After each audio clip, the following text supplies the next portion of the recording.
Hey everyone, quick review on this 9-gallon DeWalt wet dry vacuum cleaner.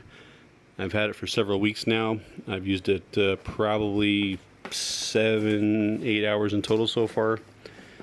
I use a dust bag. In this job we did some sheetrock taping of stuff. We're still in the middle of it. But I'll tell you, it's a great vacuum. It's very quiet, and the fact that you can put a dust bag on it is very nice.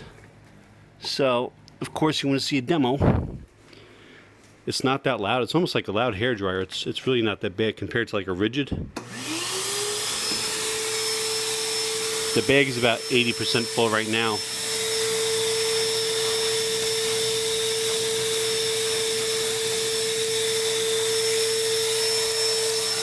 See? And there's no dust coming out of the fork here. Vacuum some up. Alright.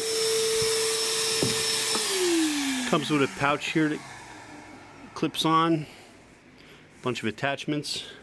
So here's the good feature. Now what happens is when you pull this up, the main filter comes off because it didn't. Usually the dust bag, which is there, wraps around this filter. But you can see inside it's pretty much spotless. Right, so you don't have to go dumping everything and making a mess, and it doesn't get into the air. I do see some dust now, so I might have sucked up a nail or a screw.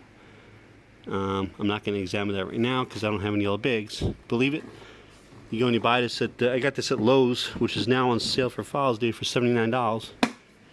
I highly recommend it. But they don't have the bags, so I had to order the bags. I actually ordered them through Amazon, some other brand. This here, you can wrap your hose around and latch it, show you really quick. Kind of like this. Sorry, I'm doing this while holding the phone. Then this kind of like goes like this or something. I don't know. You get the idea. Anyway, highly recommend it. For $79, can't go wrong. Seen a lot of positive reviews. Alright, so thanks for watching, and take care. Give me a thumbs up. Subscribe. Tell your friends to subscribe.